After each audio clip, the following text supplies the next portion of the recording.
প্রতি মাসে মাসে এই অশান্তি ভোগ করতে পারবো না ভাই। আমি টাকা পয়সা খরচ করে আবেদন করে এই মিটারটা আমি নিয়ে আইছি, তাহলে আমি কোন দুঃখে প্রতি মাসে মিটারের ভাড়া দিয়ে দেবো? আপনি আমার একটু বুঝোই কন ভাই আপনি শুধু শুধু এত উত্তেজিত হচ্ছেন কেন?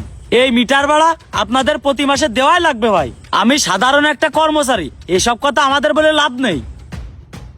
ভাই মিটারের ভাড়া আমরা দেবো সেটা ঠিক আছে, আপনারা যেরকম প্রতি মাসে মাসে আমাকে মিটারের ভাড়া নিচ্ছেন, আপনাদেরও প্রতি মাসে বিদ্যুৎ প্লারের ভাড়া দেওয়া লাগবে।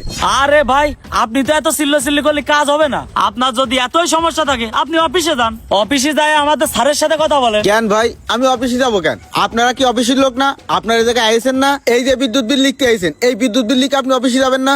আপনি তো অফিসের লোক, আপনি আপনার স্যারেরা কবেন, আমরা কব? থামেন দিন ভাই, আপনার বাড়ি বিদ্যুৎ বিল লিখতে আসে আমি যে ভালো ঝামেলায় পড়ে গেলাম। আপনি তো দেখতেছি ভালো ঝামেলা করতেছেন, আমাকে কি আপনার কর্মচারী মনে হয়? এর পরেও যদি আপনি কোনো ঝামেলা করেন তাহলে কিন্তু আপনার বিদ্যুতের লাইন আমরা বিচ্ছিন্ন করে দেবো বলে দিলাম। হ্যাঁ আপনারা তো ওইটাই পারেন, ওই কিছু করলি মিটারের লাইন কেটে দিয়ে দেবো। সমাধান তো আপনারা দিতে পারবেন না, আপনারা পারেন শুধু মানুষের মাথার ভিতরে কাঁঠাল ভেঙে খাতি। আমার জায়গার ভিতরে পিলারটা পুঁতে দিয়েছে 30 বছর ধরে, তার ভাড়া দেওয়ার খবর নেই। আইএসএ নতুন নতুন সব ইউনিট বাড়াতি। আরে তোগের বিচারে বান্দা না করতে পারলি আল্লাহ ঠিকই করবে একদিন, তোরা দেখে নিস। আসলে দিন শেষে আমরা সবাই মানুষ, যে পল্লী বিদ্যুতে কাজ করে সেও মানুষ, আর যে ভুক্তভোগী সেও মানুষ। আমরা কিন্তু প্রত্যেকের জায়গা থেকে প্রত্যেকেই কষ্টে আছি।